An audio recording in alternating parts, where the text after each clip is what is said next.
Planets in the solar સિસ્ટમની માહિતીઓ જોઈએ. બુધ ગ્રહ વિશે જોઈએ. આ સૂર્યની સૌથી નજીકનો પ્રથમ અને આપણા સૌરમંડળનો સૌથી નાનો ગ્રહ છે. કયો ગ્રહ છે? બુધ ગ્રહ છે. તેવી જ રીતે શુક્રનો એક દિવસ પૃથ્વી પરના એક દિવસ કરતાં લાંબો છે.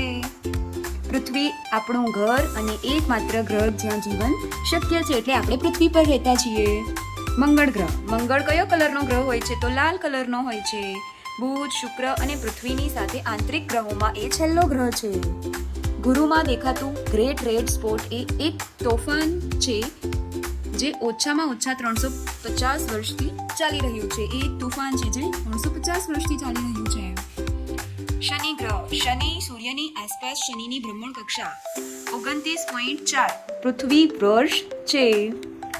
યુરેનસ તમામ ગ્રહોમાં સૌથી નીચું તાપમાન ધરાવે છે. યુરેનસનું તાપમાન કેવું હોય છે? સૌથી નીચું, જેમાં લઘુત્તમ વાતાવરણીય તાપમાન -224 સેલ્સિયસ હોય છે. જ્યારે નેપચ્યુન એક વર્ષ પૃથ્વી પરના 165 વર્ષ બરાબર છે. તો છે ને મજાની વાત.